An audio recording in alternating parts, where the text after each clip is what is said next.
ಶುಭೋದಯ. ಆ, ಪ್ರತಿನಿತ್ಯ ಹೋಗೋ ಥರ ಯೋಗ ಕ್ಲಾಸ್ಗೆ ಹೋದೆ.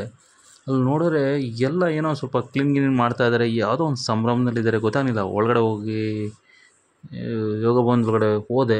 ನೋಡ್ತೀನಿ ಎಲ್ಲ ಕ್ಲೀನ್ ಮಾಡ್ತಿದ್ದಾರೆ, ಅಲ್ಲಿ ಜೋಡಿಸ್ತಿದ್ದಾರೆ. ತಕ್ಷಣಕ್ಕೆ ಜ್ಞಾಪಕ ಬಂತು, ಪ್ರತಿ ತಿಂಗಳು ನಮ್ಮ ಯೋಗ ಭವನದಲ್ಲಿ ನಮ್ಮ ಎಲ್ಲ ಯೋಗ ಬಂಧುಗಳು ಸೇರಿಕೊಂಡು ಆಯಾ ತಿಂಗಳಲ್ಲಿ ಹುಟ್ಟಿರುವಂಥವ್ರಿಗೆ ಹುಟ್ಟಿದ ಹಬ್ಬನ ಆಚರಿಸ್ತಾರೆ. ತಕ್ಷಣ ಫ್ಲಾಶ್ ಆಯಿತು, ವಾವ್ ಸೂಪರ್ ಅಂಥೇಳಿ ನಾನು ಈ ಕೆಲಸಕ್ಕೆ ಅಂದರೆ ಈ ಕಾರ್ಯಕ್ಕೆ ಕೈ ಜೋಡಿಸ್ದೆ.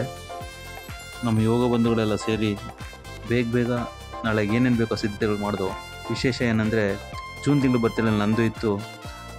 ತುಂಬ ಸಂತೋಷದ ವಿಷಯ. ಹಾಗೆ ನಾವು ಪ್ರತಿ ತಿಂಗಳು ನಮ್ಮ ಕೆ ಆರ್ ನಗರದ ಈ ಭವನದಲ್ಲಿ ಅಂದರೆ ನಮ್ಮ ಪತಂಜಲಿ ಯೋಗ ಭವನದಲ್ಲಿ ಈ ಥರದ್ದೊಂದು ಒಳ್ಳೆಯ ಬಹಳ ಅದ್ಭುತವಾದಂಥ ಒಂದು ಕಾರ್ಯಕ್ರಮ ನಮ್ಮ ಗುರುಗಳು ಶ್ರೀ ವಿಶ್ವನಾಥ್ ಶೆಟ್ಟರವರು ಈ ಥರದ್ದೊಂದು ವಿಷಯವನ್ನು ಹೊರತಂದು, ಅಂದರೆ ಅಲ್ಲಿ ಯಾರ್ಯಾರು ಯೋಗ ಮಾಡೋಕ್ಕೆ ಬರ್ತಾರೆ, ಆ ತಿಂಗಳಲ್ಲಿ ಯಾರು ಹುಟ್ಟಿರ್ತಾರೆ ಅವರು ಬರ್ತಾರೆಯನ್ನು ಆಚರಿಸೋವಂಥ ಒಂದು ಪದ್ಧತಿಯನ್ನು ಇಟ್ಕೊಂಡಿದ್ದಾರೆ. ಎಷ್ಟು ಒಂದು ಅದ್ಭುತವಾದ ಕೆಲಸ ಅಲ್ವಾ. ಸಾಮಾನ್ಯವಾಗಿ ಈ ಥರದ್ದು ಎಲ್ಲರಿಗೂ ಸಿಗಲ್ಲ.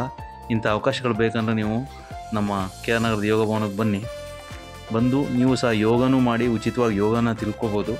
ಹಾಗೆಯೇ ಈ ಥರದ ಒಂದು ಸಂಭ್ರಮದಲ್ಲಿ ನೀವು ಪಾಲ್ಗೊಳ್ಬೋದು. ಅಷ್ಟು ಅದ್ಭುತವಾಗಿರುತ್ತೆ.